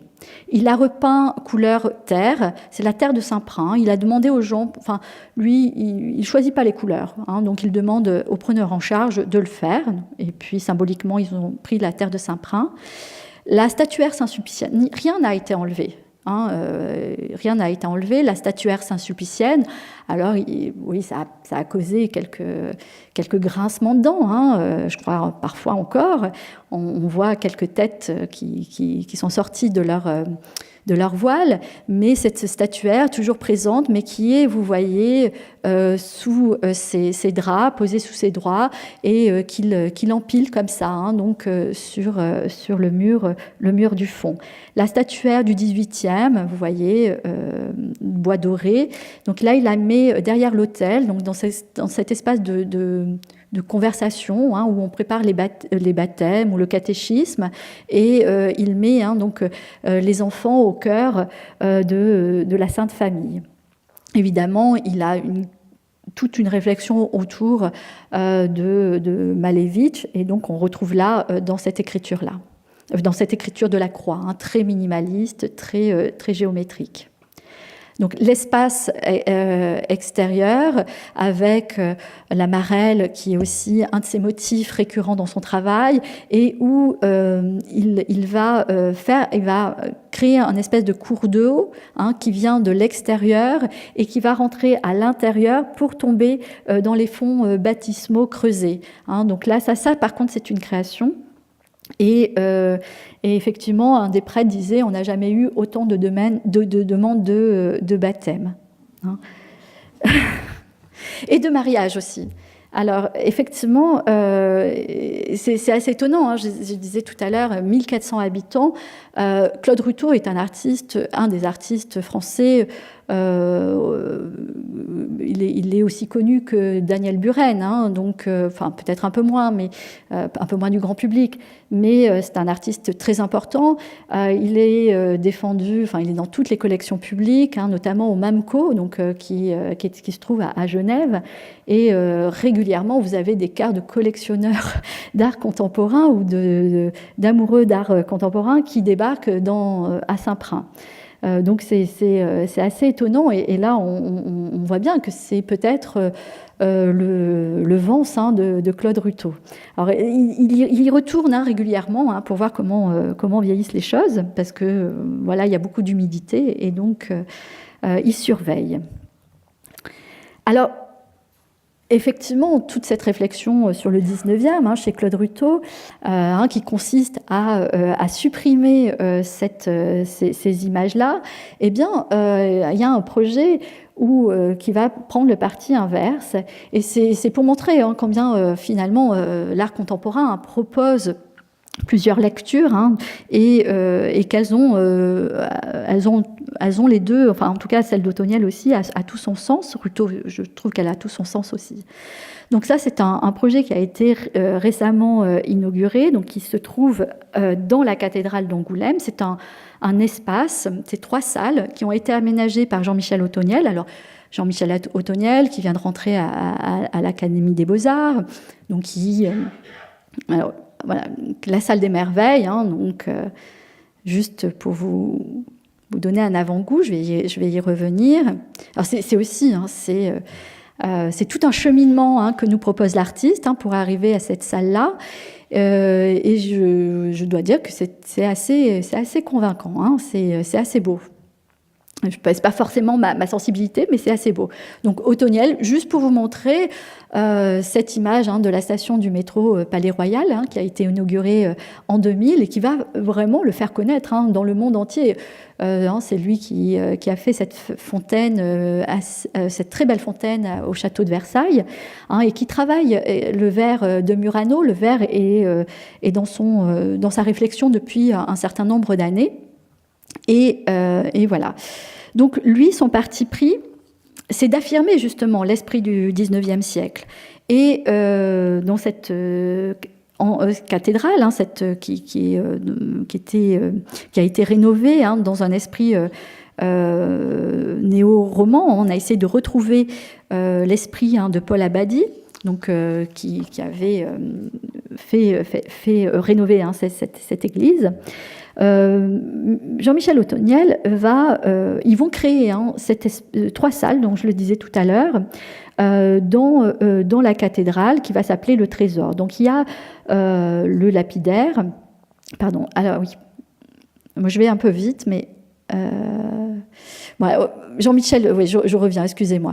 Jean-Michel Otoniel, qui avait été évidemment approché par plusieurs projets, hein, notamment l'étude pour Harfleur.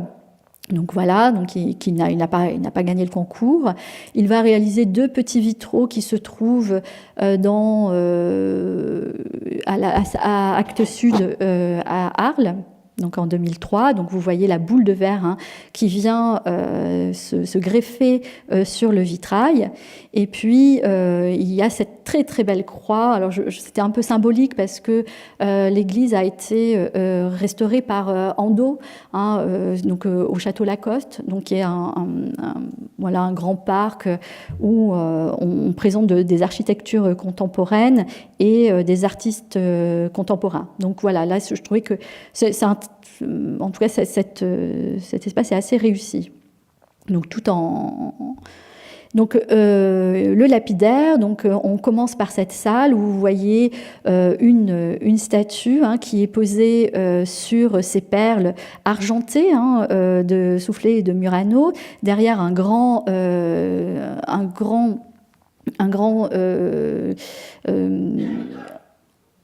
voile bleu, hein, brodé avec des étoiles dorées. Donc tout simple, on monte à l'étage, on va retrouver, hein, plusieurs vitraux qui ont été faits avec l'atelier Loire. On retrouve les petits cabochons ici. On retrouve aussi les entrelacs, hein, qui est un motif cher à Otoniel. Donc la deuxième salle, qui est la salle de l'engagement, avec une présentation de ces objets du 19e siècle qui ont été réunis, hein, par un collectionneur et qui voulait les remettre voilà, en possession et surtout en monstration. Donc on va retrouver voilà, cette mise en scène, ici portée par des grandes boules noires, hein, toujours de Murano dans ces vitrines. Et puis enfin, donc, avec des vitraux. Les objets sont amenés à bouger, donc l'aquarelle préparatoire, hein, pour le vitrail et ce qui entoure, et donc la salle Le Merveilleux. Donc effectivement, il y a une montée crescendo, hein, et pour arriver à cette salle, hein, qui est vraiment baignée par la lumière. Donc, sauf ce grand vitrail, le plus grand vitrail que je vous ai montré tout à l'heure, hein, qui donne, hein, sur l'espace intérieur. Donc c'est ce qui est très beau, hein, c'est que cette lumière, elle est diffractée, hein, par ces milliers de cabochons de verre bleu et de cives, hein, les cives que je vous ai montrées tout à l'heure, qui sont en or et couleur ambre. L'artiste a travaillé donc avec l'atelier Loire. Donc, ce qui est là, on va voir, hein, l'apport des maîtres verriers, puisque dans sa première idée, c'était d'avoir un vitrail dépourvu de plomb. Et sauf que ça va pas être possible, hein, notamment pour le grand vitrail, d'abord pour des questions de coût. Et finalement, ce sont les Loirs, hein, qui vont proposer à Jean-Michel Otoniel de dessiner, de faire un dessin à partir de ces petits ronds, hein, et de jouer avec ce réseau de plomb, hein. Et donc Otoniel va accepter, et il a eu raison parce que c'est très réussi. Vous voyez que les entrelacs que l'on voit sur la verrière, hein, se poursuivent dans la tapisserie gaufrée sur les murs, également sur le sol, hein, donc en ciment.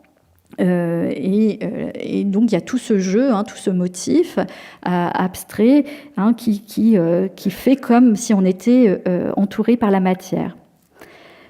Donc, en fait, de fragmenter aussi la verrière, donner la possibilité à l'artiste de jouer sur différentes nuances de bleu, hein, qui enrichit vraiment le propos de l'artiste. Donc ici, vous voyez le choix des couleurs avec, hein, sur cette grande maquette où ont été dessinés ce qu'on appelle les cabarets, hein, et voilà. Et donc là, avant la mise en plomb. Comment est-ce qu'on fait la mise en tout à l'heure, peut-être, parce que j'ai encore plein de choses à dire. Voilà, donc là vous voyez les numéros hein, qui permettent de reconnaître hein, le croquis. Voilà, on pose hein, et donc là vous voyez le cabochon ambre, l'autre doré, et hein, la conception qui arrive petit à petit. Alors, je vais avancer un petit peu, parce que j'avais prévu beaucoup de choses. Et donc ici, une église. Alors là, ça va être plutôt la séquence, je dirais, émotion, puisqu'il s'agit de Vassy-en-Vercors. Donc c'est une église qui a été entièrement détruite pendant la Seconde Guerre mondiale. Vassy-en-Vercors fait partie hein, de ces 5 villes, hein, compagnons de la Libération. Hein, donc en 1944, la population a été littéralement assassinée. Enfin, tout ce qui était vivant ont été assassinés par les Allemands, hein, donc, qui étaient arrivés en planeur et ont pris par surprise cette population. Donc, on a reconstruit, bien évidemment, depuis donc cette église. Puis, donc, il y avait... Alors, voilà, ça, c'est l'image, donc, Compagnons de la Libération. Il y a une fête chaque année très, très importante où on voit hein, un certain nombre de représentants d'anciens soldats et résistants importer les drapeaux français. Donc c'est assez touchant. Et donc il y avait déjà un projet hein, donc dans l'esprit après la guerre, hein, quelque chose de très voilà, enfin, vous voyez la fresque de Jam qui est là. Voilà, le côté très dramatique de la représentation. Hein. Ici, là, c'est la façade du musée, mais vous voyez l'aigle hein, qui enlève le symbole de l'Allemagne, qui arrache le bébé hein, des bras de sa mère, etc. Donc on est dans cette iconographie très présente, très forte d'après-guerre.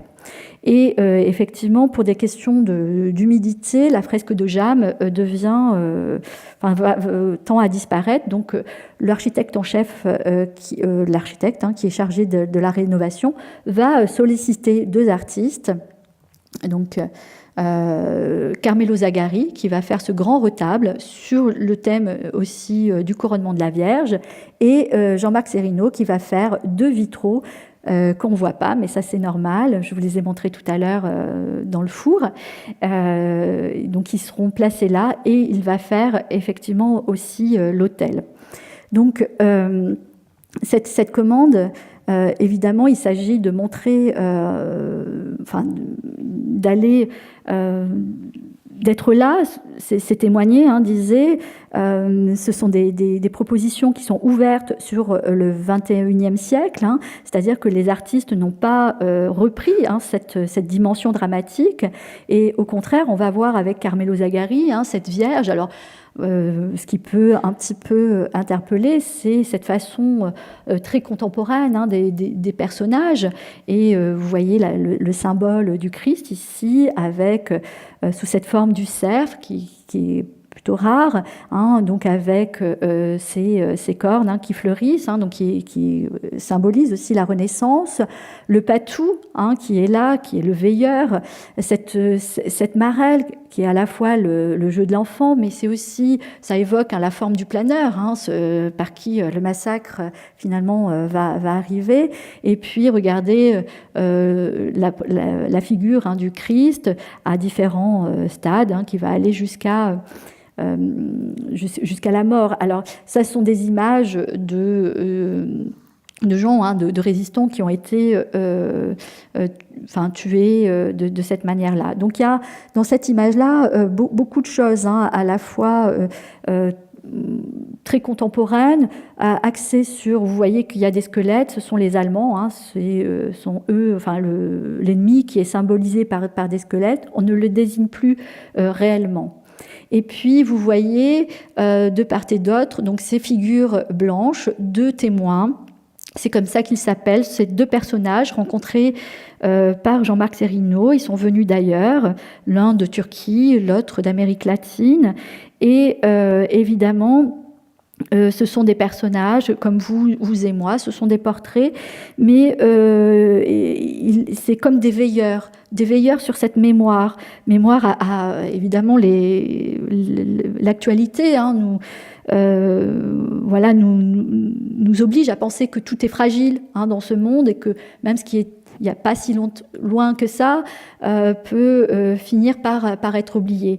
Et donc tout le travail de Jean-Marc Serino est un artiste, hein, qui est très engagé politiquement, et qui a un regard sur le monde de façon critique.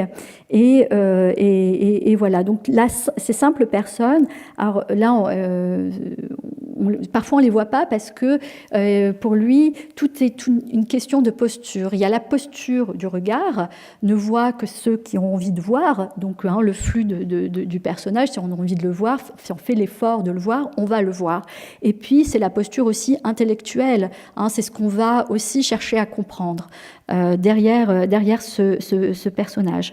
Et finalement, dans ce projet-là, il y met, alors religieux, c'est sans doute pas religieux, hein, ce projet, ni avec la proposition de Carmelo Zagari, ni avec celle de Jean-Marc, mais en tout cas, le message de l'espérance est clairement exprimé, hein, parce que ces artistes-là mettent leur croyance dans l'humanité. Voilà, donc on retrouve ces personnages-là. Et puis, juste faire une petite référence à l'hôtel. Donc, cet hôtel qui a été conçu donc, par Jean-Marc Serino, que vous voyez là. Et là, donc, c'est le prêtre qui est en train de bénir des reliques d'Edith Stein, hein, donc, alors, qui sont des vêtements qui restaient, puisqu'elle est morte à Auschwitz. Et effectivement, quand Jean-Marc a eu cette commande-là, il s'est fait accompagner du dominicain, du frère dominicain Marc Chauveau, dont j'ai cité déjà le nom, et tous deux, hein, donc, ont pensé à effectivement mettre des reliques d'Edith Stein. Alors regardez, vous voyez l'hôtel qui est évidé là. Toute cette partie-là, alors on retrouve une idée, c'est-à-dire que tout ce qui s'est absenté ici, finalement, est reporté en dessous. C'est-à-dire que toute cette partie-là, il l'a mise en dessous, et c'est en dessous qu'on va mettre aussi le corps, enfin les reliques d'Edith Stein. Et il énonce cette parole que ceux qui s'est absenté soient ceux qui portent. Hein. Donc voilà, donc c'est aussi la mémoire. Alors Vassieux, c'est pas un village c'est un village touristique. Il y a une messe une fois par mois, peut-être un peu moins maintenant. Donc c'est difficile, hein, de mesurer s'il y a des changements dans la vie paroissiale. Mais en tout cas, ce qui est intéressant dans ce projet, c'est de voir comment ces artistes inscrivent cette mémoire du XXe siècle dans un lieu qui est déjà chargé. Hein, comment ils portent cette histoire-là. Alors, je continue très rapidement. Donc, il va faire aussi Béthanie, donc, qui est une chapelle. Donc ça, c'est toujours Jean-Marc Serino. Ce qui est intéressant là pour nos histoires de vitraux, c'est le fait qu'il pose le vitrail à même le sol. Hein, c'est-à-dire que cette Marie-Madeleine, qui, vous voyez, à ce geste qui se montre, hein, encore une fois, c'est un personnage contemporain, hein, c'est une photographie généralement des gens, et il les redessine après. Et ce personnage-là dit « je ne suis que cela hein ». Donc effectivement, il la met à même le sol pour qu'il y ait cette rencontre-là. Donc là, il s'agit de l'histoire du père Lataste, qui a fondé au XIXe siècle une congrégation pour accueillir des anciennes détenues au milieu de religieuses, hein, qui n'étaient pas forcément des détenues. Donc voilà, c'est émotionnellement très chargé quand on y va, puisque vous voyez là, il y a la boîte aux lettres, puisque le père Lataste, donc, qui est mort déjà depuis quelque temps, il a été béatifié il y a déjà presque 10 ans, reçoit encore du courrier de ces femmes, un courrier qui n'est jamais ouvert d'ailleurs, mais qui est posé là chaque jour par les religieuses. Donc voilà. Donc ça, c'est juste l'image, donc c'est une commande qui n'est pas une commande publique, elle est portée par ces dominicaines. Et donc vous voyez l'artiste discuter avec une des religieuses. Et là, je le disais tout à l'heure, Jean-Marc n'est pas du tout religieux, mais en tout cas, elle a eu cette phrase à son propos quand il est venu présenter son projet. Elle lui a dit finalement, nous parlons le même langage. Voilà, ça voulait dire que la commande était acceptée. Voilà. Et donc, vous avez les vitraux et ce qu'il appelle les figures de fragilité, qui sont des portraits de détenus qui se trouvent aux États-Unis, à Norfolk. Donc, c'est des condamnés à de très longues peines et qui ont rejoint cette congrégation, et qui, donc Jean-Marc leur a demandé de dessiner leur portrait. Et donc, il y en a toute une série. On peut effectivement changer les portraits. Et voilà, donc c'est une communauté de personnes qui se retrouvent là. Alors, cette histoire de prison, elle est très liée aussi à la pratique de Jean-Marc Serino, qui a été pendant très longtemps régulièrement faire des ateliers en prison. Pascal Converve, pour rester un peu dans la figuration, avec ce très beau projet à Saint-Gildas-des-Bois, donc, qui est aussi inspiré par des photographies. Alors, Saint-Gildas-des-Bois, était un lieu où on venait recouvrir la vue. Voilà. Et donc, les fidèles venaient là, implorer pour retrouver la guérison. Et donc, il a travaillé sur des travaux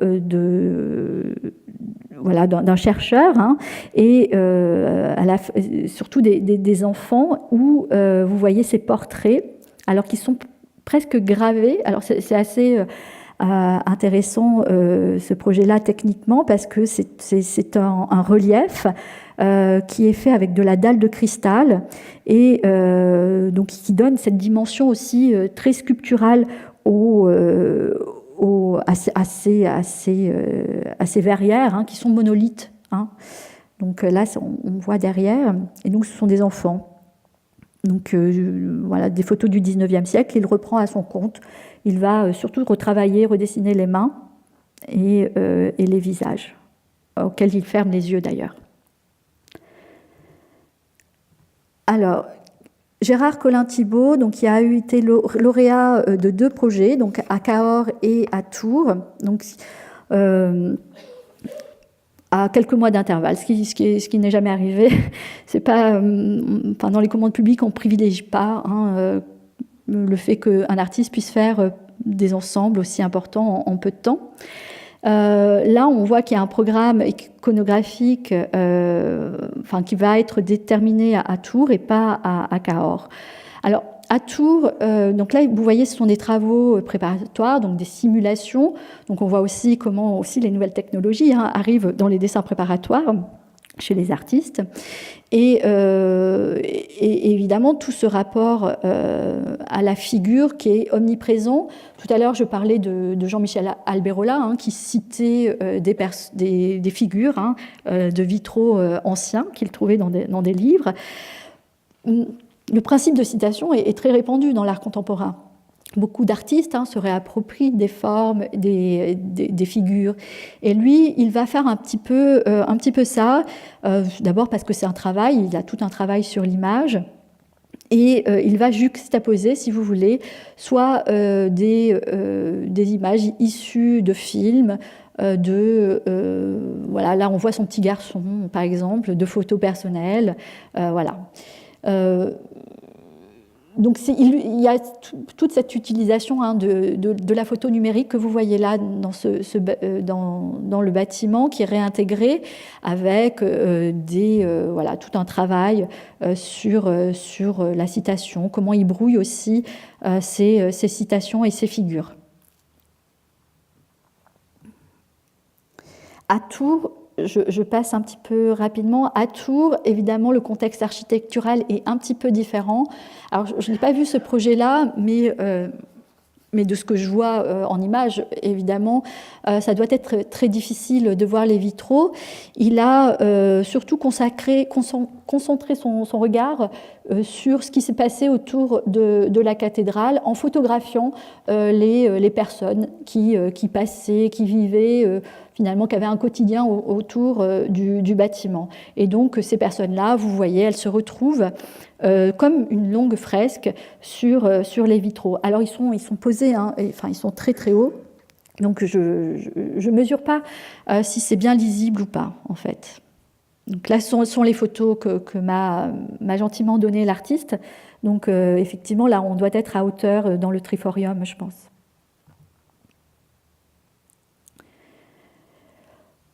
Alors, je ne sais pas, évidemment, ce sont des questions qui posent toute cette figure contemporaine qu'on va laisser.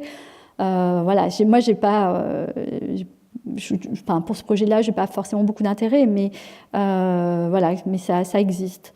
Vous avez Véronique Elena, donc, qui a fait le vitrail aux 1000 visages, donc à Strasbourg. Donc c'est un grand projet dont on a beaucoup parlé il y a 2 ans. Et donc elle reprend le portrait de Jésus, de Hans Melming, et qu'elle va reproduire là. Et en fait, je ne sais pas si vous allez voir, surtout ici, tous les visages des gens qu'elle a photographiés pendant 1 mois et qui sont des paroissiens, par exemple. Et donc, tout le visage est constitué de portraits, voilà, des gens qui sont vivants. Donc, elle voulait finalement donner une vue à ces projets-là. Oui. Alors, j'avais encore beaucoup de choses à vous montrer, mais je vais juste terminer, j'ai été très, très gourmande, en fait. Je pensais à... Voilà, donc, je voudrais juste terminer par un projet que j'ai découvert il n'y a pas très longtemps, qui est une rencontre. Bon, évidemment, je terminerai quand même sur les très beaux vitraux d'Anne Veronica Jensen, qui travaille sur l'espace. Alors elle, il n'y a plus rien. Le vitrail n'est même plus scellé, c'est-à-dire que ce que vous voyez autour, c'est de l'air. Donc, ça se trouve à Grignan, donc dans le sud de la France. C'est magique. C'est dans les coloris. Alors, c'est une artiste. Elle ne s'est pas faite accompagner par un artiste.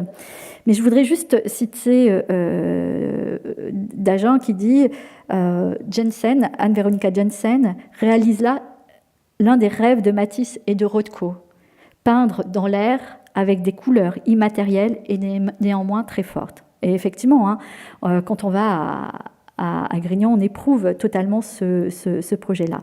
Et je termine vraiment, si ça marche. Tout à l'heure, ça marchait. Ça ne marche plus. Ah si. Juste 1 minute.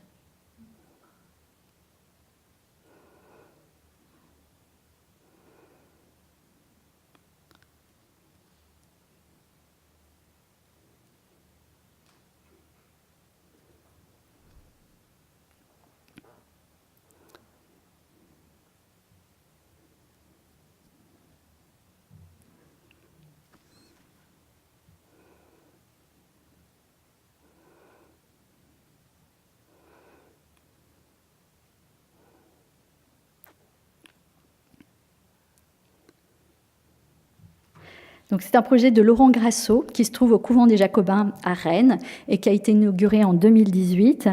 Et donc, effectivement, est-ce que c'est du vitrail? Voilà, moi, j'aurais tendance à peut-être l'intégrer. En tout cas, il n'y a pas de verre. En fait, il est constitué. Hein, donc, Laurent Grasso est un artiste, un jeune artiste. Hein, il a même pas 50 ans, on va dire. Il a été lauréat du prix Marcel Duchamp en 2008, donc il a cette reconnaissance du milieu de l'art. Et ce qui est intéressant là, c'est de voir ces 27 prismes triangulaires en laiton, hein, qui vont donner une vie au monument. Hein. Donc, j'ai pas de vue à l'intérieur, mais en tout cas, il y a la lumière qui aussi change à mesure des mouvements de ces lames. Donc voilà. Donc j'ai été un petit peu vite sur la fin, mais j'espère en fait avoir pu vous démontrer que ces artistes qui jouissent de leur liberté totale, évidemment, ils vont parfois très loin, mais ce regard qui est sans cesse renouvelé, qu'ils portent sur le monde, finalement, nous donne une lumière qui resplendit à jamais, finalement. Voilà, je vous remercie.